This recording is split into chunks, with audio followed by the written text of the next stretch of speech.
మహానుభావుడా, మీరు నా భుజం మీద చేయి వేసి వీరయ్య నువ్వు ఎప్పటికైనా గొప్ప సింగర్ అవుతావన్న మాటలు ఇప్పటికీ మర్చిపోలేకపోతున్నాను. మిత్రులు ఉపాధ్యాయులు శ్రీ బయ్యారం వీరన్న గారికి ఈ సభాముఖంగా కృతజ్ఞతలు తెలియజేస్తున్నాను. ఆ రోజు మీరు చెప్పిన మాట కోసం ఇప్పటికి రోజు నేను పాటలు పాడుతూనే ఉన్నాను.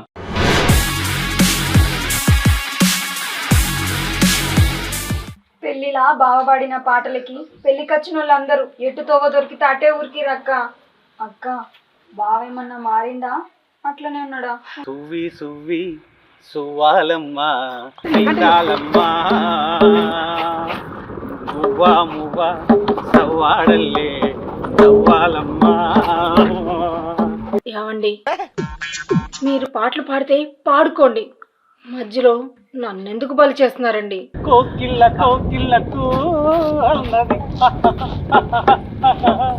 వేచినామని ఓ ఎన్నద దేవత నీవని మమతలతో వెల తలుపు తెరిచి ఉంచాను.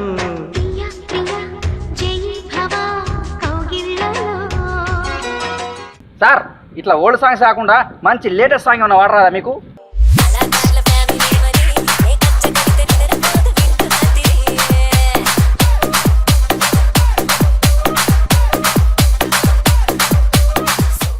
సమాజంలో ఒకరిని నవ్వించాలన్నా ఏడ్పించాలన్నా అది ఒక కళాకారునికే సాధ్యం. అది తెలుసుకోవే.